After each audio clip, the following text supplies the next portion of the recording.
Hi, welcome to Garden Wise, where all the cool kids come to learn about sustainable landscaping. I'm Billy Goodnick, local landscape architect and your host of Garden Wise. And this show is all about helping you create a more beautiful, useful, sustainable garden. We've got some really great segments for you, so stick with me and follow me out. I'm standing on a permeable sidewalk that surrounds Alice Keck Park Memorial Garden in downtown Santa Barbara. And although it's summertime and we're not going to see any rain for a little while, it's never too early to start thinking about turning your garden into an absorbent sponge. So lean in, learn about making your landscape a more permeable space as I talk with Tim Burgess with the City of Santa Barbara. I'm at the beautiful Santa Barbara Botanic Gardens up here in the foothills. Wonderful place to talk about our current subject. You know, one of the cornerstones of sustainability is creating permeable gardens that can make the most of the water that falls on our property, especially after rains. Joining me today is Tim Burgess with the City of Santa Barbara's Department of Sustainability and Resilience. So first thing is, let's define permeability. It's got a lot of syllables. There's some vowels, consonants, that sort of thing. Everybody may not know what we're talking about. Okay. So go, permeability. When we talk about permeability in a landscape, it refers to the ability of water to soak into the soil and be available to all of the living things and filter through. Why should we be concerned with it? What are some of the benefits that we get from creating sustainable gardens? Yeah, well, the natural hydrology of a native site is typically permeable, and that's where water is allowed to soak in, be available for plants, be available for deep water, groundwater. When we have a large amount of paved area across, say, like a city. So we're talking about concrete and roads and rooftops and all that stuff. The water hits those paved surfaces and it immediately starts running off. Right. That can create really flashy flows and flash floods. It can also, once that reaches the creek will rise really quickly and the flow will be really fast and gushy, and it can cause a lot of erosion. And that can affect people downstream. Now, isn't there, I mean, there's a lot, it's not just pure water that's running off the site either. So you think about parking lots and things like that. What else do we worry about when we don't control that water running out? There are a lot of pollutants associated with paved surfaces that are either deposited or dropped or flow onto it. Things like on parking lots, there's a lot of oil drips. All the stuff that comes off your tires, all that sort of thing. Yeah. What does it do for the plant material in your garden? So yeah, they really benefit from having that. More water going to the soil allows that water to soak up, and it stores it for a longer period of time, and then you have a landscape that needs less irrigation and is able to be sustained. Some people might think that, well, you know, I'm living on a quarter acre. What difference does it make on the grand scale of things? So how does one person making these improvements benefit the rest of what's around us? This is the best way to clean that water, is to do it right where the rain falls or right close by it. To try to clean the water way downstream is a lot more difficult. By individuals doing this on each site or at where they live makes a big difference for everybody in the city and for the water quality everywhere. So even little bits, things that we can do are going to accumulate and make for a greater benefit all the way around. What are just a few simple examples of things people can do on their properties? What are water management or rainwater management techniques? Yeah, I guess the first thing you would look at is, what are all my impermeable areas, and do you need all of those as impermeable? Maybe there's some areas where you can remove them, turn them into permeable surfaces. And then also in the landscape areas, to be able to make something retain water better, you might make it more concave. You might allow that water to give it time to soak in. So we've also got downspouts that we can catch some of that water. We can put it in barrels, that sort of thing. I consider that boutique water, because most of us aren't going to have enough trash cans or storage things around to water our gardens for the whole rest of the year. But I like using it for the veggie gardens, for house plants, that sort of thing, because it's like your Perrier of landscape water. Yeah, that's what I do too. And yeah, you're right, because we get we don't get rain for a long time during the summer. What about pathways? They're often just concrete or that sort of thing. Are there alternatives? The most beneficial is a natural landscape that's planted. But if there's area that gets walked on a lot, it gets worn out, and you want to put pavers, consider not paving the entire thing. Leaving gaps like between flagstones. Exactly, yeah. Or maybe just putting gravel down or mulch down. There are permeable pavers designed to be permeable. They have gaps in between them. And below those permeable pavers, there is a reservoir of where the water can collect. And that's filled with rocks. And the spaces between the rocks is where the water can collect and give it time to soak into the ground. So general points, don't pave over everything. Don't cover it all in plastic. As much as we can leave it in its natural state. Before all the humans showed up with all our engineering, the earth was a heck of a lot more permeable, so everything's going in. We can choose surfaces if we're doing a new garden that are going to allow more water to soak in. And if you've got existing impermeable areas, there's ways of opening them up or trading them out for something else. Yeah, and even in a natural area, I would avoid using geotextile fabric. That's a big word.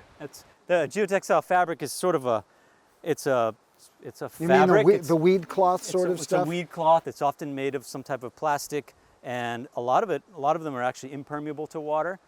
They do tend to silt up, but that also creates a barrier for that living ecosystem we have in the soil. And so insects, different things aren't able to cross that barrier, and you lose some of the benefits. Good insects.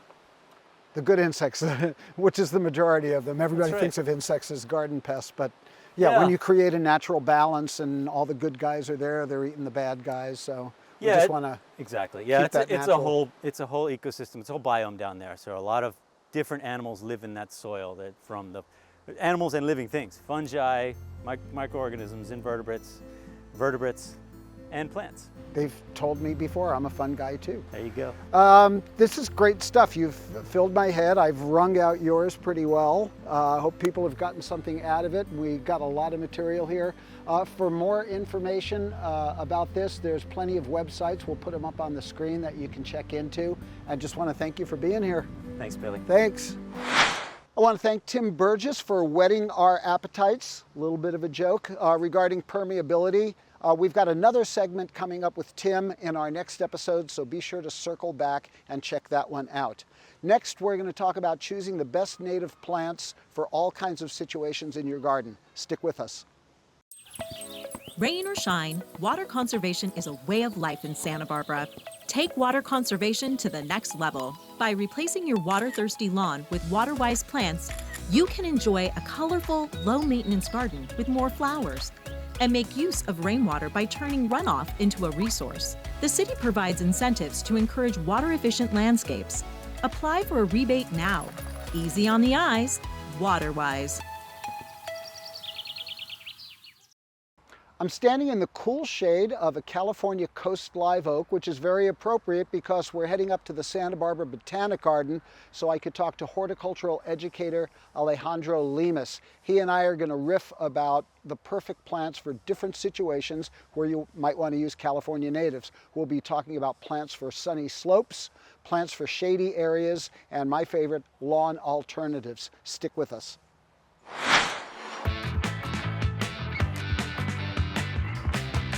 I'm at the Santa Barbara Botanic Garden Native Plant Nursery. Great place for all your landscaping needs, especially natives, okay? We're trying something different here. We're gonna do kind of like speed rounds. I've got Alejandro Lemus joining me. He's our plant expert, and we're gonna talk about different applications and ways of using native plants in your garden. First category, somebody's got a big sunny area. They need a little something in the background that's going to get some height, maybe screening or whatever, something in the mid-ground, and maybe some kind of ground cover. So we're going like Papa Bear, Mama Bear, Baby Bear. Where do we go? What are some of your favorites? Where do we start? Yeah, I love that question. I would actually start with the background plant. So I actually have a great plant right here. This one here is our Toyon. Stays evergreen year round, gets to be between 8 to 12 feet tall, really great screening plant. So if you're looking to create privacy with your neighbors, definitely recommend the Toyon. It helps stabilize soil with its really rigorous or strong, robust root system. And you actually get really nice white flowers in the springtime, followed by red berries that are edible for birds. So in it's the like a winter. holly. It's like a holly. Like a traditional holly. It's very but similar to holly, but it's actually in the rose family. It's in yeah. the rose family. Oh yeah, you cut through the fruit and you can see the little star point. Exactly. Okay, so that's Toyon, and I've seen them grown almost tree-like with just one or two trunks, or you can just let them go feral and give a big background plant. The other thing I like about them is they are prunable, even though they have a nicer character. If you let them run, you can treat them as a hedge if you have to. Yeah. Okay, so that's Papa Bear. Yeah, Where do we Papa go? Bear. Where do we go below that? So we got Papa Bear right here. We have I'll get it. Toyon. Let's grab our sage. Okay, not much to look at right now, but we're going to cut away to some beautiful flowers. Sage, first thing. If you don't have time to go for a hike, just smell your sage. It's smell gonna be your great. sage. It's gonna be great. Just smell your sage. What are the flowers like? So this one here, this is our Allen Chickering sage. This one has purple flowers in a whorl structure, so they're really, really beautiful in the springtime. Really great at attracting hummingbirds. This Allen Chickering sage, similar to other sages, gets to be about 3 to 5 feet tall, 3 to 5 feet wide. About so in here? Yeah, about yay big, rounded growth habit. Really nice medium-sized shrub that's gonna help reduce your water costs. It's gonna help invite wildlife to your yard. And it's going to add a really fragrant native plant. The other thing I like about it, Yeah. when you combine it with that, is we've got kind of a gray-green here. It's a lighter green, and we've got the dark green from the Toyon. Okay, what are we going to carpet with? What are we going to carpet with? I know. Yes, he knows.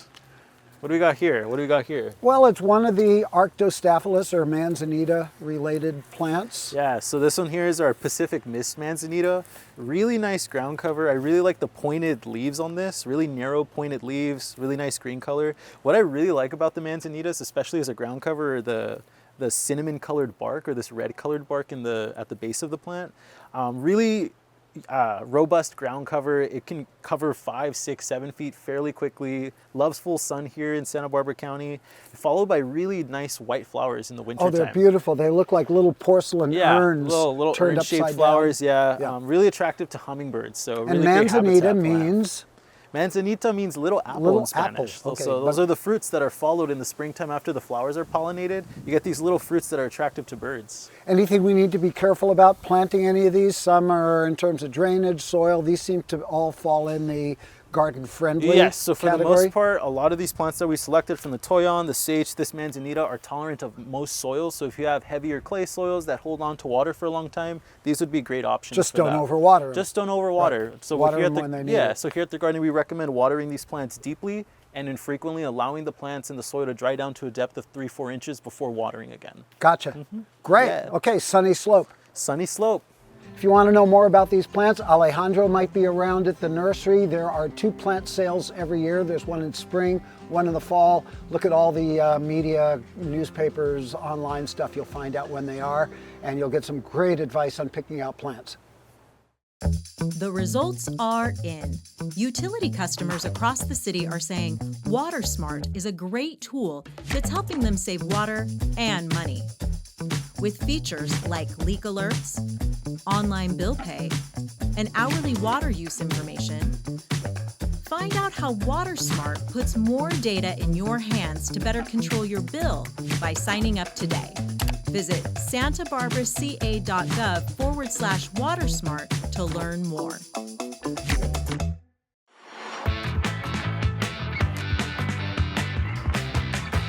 You're still I'm Billy? still Billy Yeah. Goodnick, and I'm at the Santa Barbara Botanic Garden. We're talking about native plants. I've got horticultural educator Alejandro Lemus with me. He knows everything there is about everything. I'm putting you on the spot Love here. it. And this time we're talking about native plants for shady situations, because as we all know, shade happens. So even in a young garden, maybe there's a lot of sun. As the garden matures, some of those plants may not be as happy as they were the first few years.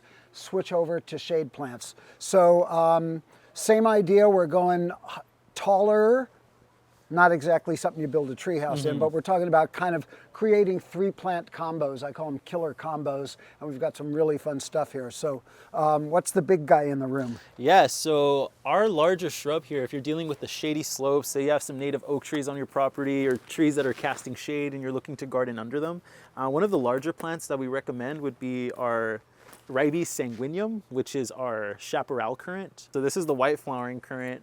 Really great shrub for shady areas. It can tolerate full shade or partial shade with a couple of hours of sunlight. What I really like about this plant are these white drupes of flowers you start to see in early winter. So it's one of the few native plants that starts to bloom very early in the winter time. It's also got these really nice kind of maple-shaped leaves. Yeah.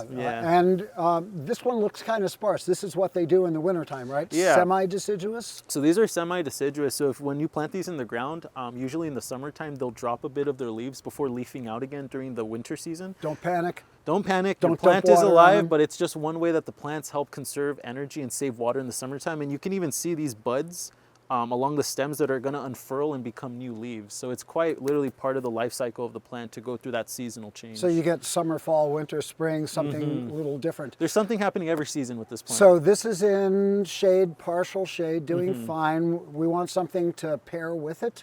Yes. And yeah, we, what do we have picked here? out one of my favorites. This is Gambelia speciosa, Yes. island snapdragon. And like its name, I'm taking over for you here. Go for it. As a landscape architect, this is one of my go-to plants because where I have shady areas and we want to cover a lot of space, this is great. How big do they get? This one gets to about 5 feet tall, 5 feet wide, and as Billy was saying, has this really nice glossy green foliage. It stays green year round. My favorite part about this plant are the red tubular flowers that it produces in shade. Really Are we attractive. talking hummingbirds? Hummingbirds. Right. Really attractive plant to hummingbirds if you're looking to invite them into the garden. The other thing I like about this in shade is it's a brighter shade of green. When you put dark green leaves in the shade, they just don't pop. When you have these lighter kind of medium greens or even brighter greens, you get a little bit more presence from them. For sure, they definitely help brighten up dark areas of the garden with its bright foliage and especially the red flowers. Now we want to add a little sparkle down at ground level. Yeah. What did we pick out? So Here's one. we picked out, love what do this we pick plant. out? Island alum root, or Heuchera maxima. This is actually an endemic plant from Catalina Island. I really like the foliage on this plant. To me, it reminds me of the geraniums my mom used to grow when I was little. But it's a native plant, really nice foliage, deep green. I especially like this plant when it's mass planted. Yes. So it's not going to be a very large plant. The Heucheras or a lot of our alum roots or coral bells really only grow as wide as a foot and as tall as a foot, foot and a half with the But flowers. you plant them in clusters. But you can plant them in large groups to really make those flowers stand out. Really great one for shade. Speaking of coral bells, this is another one of its relatives. This is another Heuchera, and there's just a whole bunch of Heuchera cylindrica. Who did that? Ooh. Don't we know them as Heuchera sanguinea usually? Anyway, there's a lot of different varieties of this in light shades of pink, dark shades, almost maroon colored, Yes. white flowers. This And one it's here is like- white flowered. And it's Yeah. like the baby brother, kind of a bone ivory colored white and beautiful stems. In my garden, when this is all done blooming and the stalks bloom, I just leave them forever because they're a nice kind of bright shade of brown. in Yeah, there, it's which definitely a looks great plant to brighten up shady gardens, especially like we were saying when they're mass planted in huge groups. So we've got ribes in the background. Then we drop down to the Gambelia or island snapdragon. So we've got red, white, pink, all going on in the garden. Santa Barbara Botanic Garden, come up for the fall sale, come up for the spring sale, and there'll be people here to help you pick out plants and find the right ones for your garden. Key thing is, don't baby them. They're used to it. They'll get along. Rain or shine, water conservation is a way of life in Santa Barbara. Take water conservation to the next level. By replacing your water-thirsty lawn with water-wise plants, you can enjoy a colorful, low-maintenance garden with more flowers. And make use of rainwater by turning runoff into a resource. The city provides incentives to encourage water-efficient landscapes. Apply for a rebate now. Easy on the eyes, water-wise.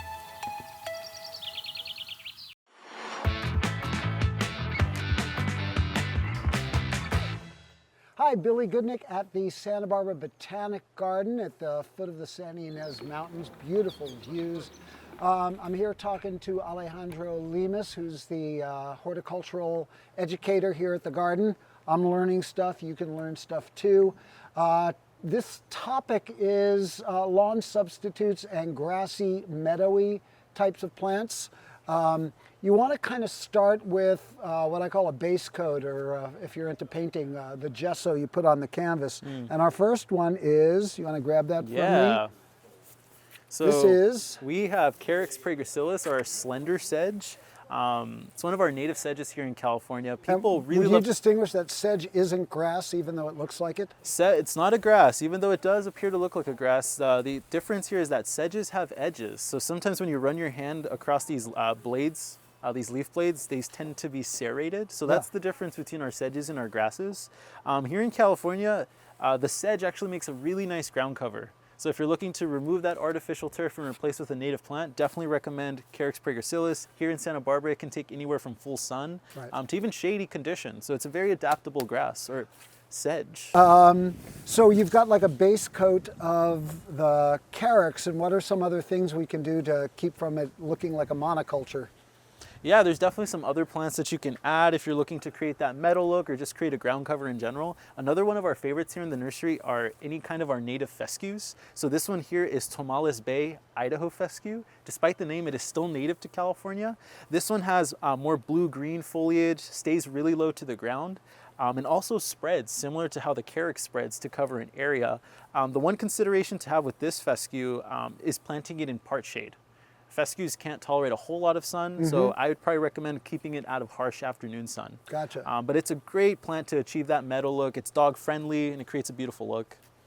It'll take your dog out for a walk? Yeah, and it'll feed the water bowl. do all that and more. Yeah. Now what do we got? Let's see, what else are we dealing with here? So this one is our Juncus, specifically Juncus patens Will Fleming. Again, although it looks like a grass, it's not quite a grass, it's a rush. We like to say that rushes are round. That's the shape of their hollow or Sedges their have stem. edges, rushes are round. Sedges have edges, rushes are round, and that's And the we're not cycle gonna of rhyme life. with grass. Yeah, okay. we'll think of grasses. Grasses have class. Oh, there you go. okay. No, not to take It's away not from where the I was gonna go, not but to that's take away good. from the other plants. Okay. But this one here is our native rush. It's really great if you have like a water garden or you have areas of your garden that are naturally damp or accumulate water. The rush is a great one. It does spread slowly. The more space and more access to moisture it has. What I really like about this plant is how vertical it looks like. So it's a really great addition to a rain garden. It does produce seed heads that are attractive to wildlife, stays green year round, so really modern native plant here. and if you're doing any type of water garden or dry creek or that sort of thing for permeability in your garden, these just look like they belong near water because they do. They do, yeah, that's the nature of them. Okay, this is the big guy in the crew. This is my favorite. I love all of them, but I'm a little biased to this one. This one here is our Muhlenbergia outrigans, or our native deer grass. Absolutely stalwart native plant, can take full sun, gets to be about 3 to 4 feet tall with the attractive seed heads that it produces, just as wide. If you're looking to replace your Mexican feathergrass or pampas grass, looking for a native alternative, definitely recommend the deer grass. Really drought tolerant once it's established. So after that first year of watering it deeply and infrequently, you can really let this plant go dry for the rest of its life, only relying on annual rainfall, and it's a happy camper. Is this one that we need to cut back to the ground once in a while? Yes, so as with all of our native plants, some of our native grasses do require some cutting back. Something like a deer grass, this one right here, it may benefit from cutting it back way to the ground every 3 to 4 years, just to prevent too much accumulation of the dry material. And in fact, it helps rejuvenate the plant. So after that cutback, you're gonna get a nice green, lush deer grass again. So you can create a meadow and then have a few kind of sculptural pieces coming up out of it and just create different textures, but stay with that idea of these thin blade-like leaves, whether it's a grass or a sedge or a rush or a reed or those sorts of things. It's just a really nice soft look, and a lot of these move nicely in the breeze. So if you're in a windy area and you want to see some of these swaying in the breeze, they're quite delightful. One other thing you can do is, it doesn't have to be a monoculture. You can put in plants like yarrow or some of these other flowering plants that will intermix with it, and it just becomes kind of a naturalized looking meadow. I'm at the Santa Barbara Botanic Garden. Come on up. There's 2 plant sales every year. There's people here to help you pick out the right plants for the right place, and go native. Thank you, Alejandro. That was so much fun working with you, but the fun doesn't stop because we've got more segments coming up on how to choose the best native plants for our local gardens. The results are in. Utility customers across the city are saying WaterSmart is a great tool that's helping them save water and money. With features like leak alerts, online bill pay, and hourly water use information, find out how WaterSmart puts more data in your hands to better control your bill by signing up today. Visit santabarbaraca.gov/WaterSmart to learn more. Have you ever heard of smart irrigation timers? I saw one on Jeopardy last night, and it ran like all 3 categories and got all the daily doubles. It was brilliant. But there's another kind of smart irrigation timer. That's a technology that continues to evolve, but basically what they do is they read what the weather is like and they adjust themselves to use just the right amount of water at just the right time. And for more about that, because he knows a heck of a lot more than I do, we're going to talk to Tom Morris at Aquaflow Irrigation. Hi, my name is Tom. I'm with Aquaflow Supply, a local irrigation supply house here in Santa Barbara County, based in Goleta, California. And I'm here to talk to you about smart controllers, their setup, and how to best use them in Santa Barbara County. The main difference between traditional and smart controllers is their connectability to the internet, whether that be through Wi-Fi controllers, cellular, or LAN connections. Smart controllers have a brain inside that allow them to communicate to the cloud. Customers can receive notifications, they can do tasks, and they can make adjustments to their controllers from anywhere in the world using their smartphone application. Smart controllers have various sensor ports that allow you to attach smart technologies such as this flow sensor. What a flow sensor will do is allow alerts to be triggered if there's any flow operating in the system outside of any programmed watering windows. And it'll also tell you whether or not a valve has failed to open or close during operation, giving you the ability to shut off or adjust your programs as necessary. These controllers learn your system's progress in terms of your water usage, so they can then extrapolate when there's events that cause either higher or lower flow outside of normal operation parameters. Other sensors capable to be attached to your controller are soil moisture sensors and weather sensors. So when we have a larger than normal rain event, as we've had here recently in Santa Barbara, these moisture sensors and rain sensors will then automatically shut off or delay your watering schedule until they dry out. Some smart controllers even allow you to access local weather data that provides seasonal adjust parameters for when seasons require more or less watering. When selecting the appropriate controller for your property, there's a few things you need to keep in mind. How large is your property? How many stations do you have? And are you planning on growing your property and adding more stations down the line? Some controllers come pre-fixed with a fixed amount of stations that you can be maxed out at. Others are modular, but keep in mind if you purchase a modular controller, there will be additional costs into adding more station modules down the line. The last consideration I would take in mind is how you want to connect your controller to the internet. Find an appropriate location if you're using Wi-Fi or if you're going to wire it up LAN. Or there's even some controllers that use a cellular module that you can attach and that can connect anywhere in the world.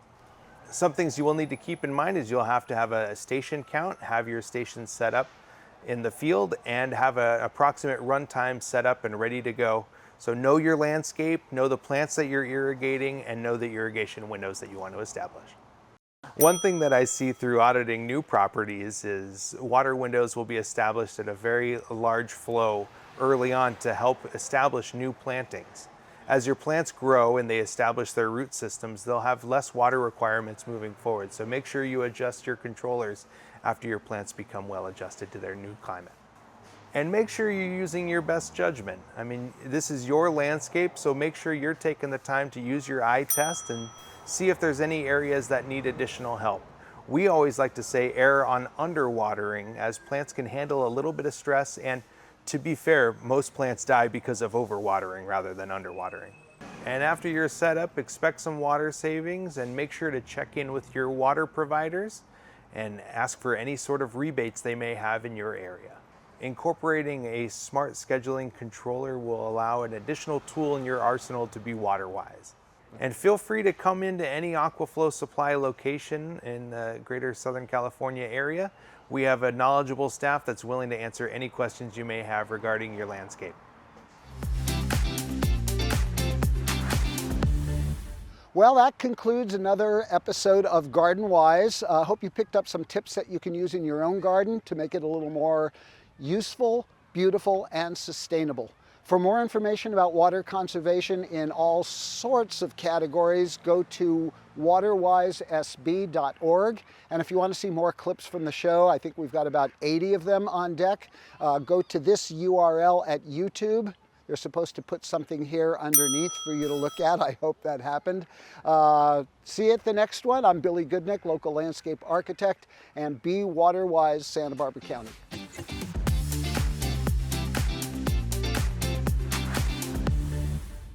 Well, that's another segment, episode. That's another, what do we call these? Episode. Well, that's another episode of, I forgot the name of the show. Garden Wise, regarding permeability, and we've got more from Tim coming up in our next episode, so be sure to circle back and probably describe at the, not at,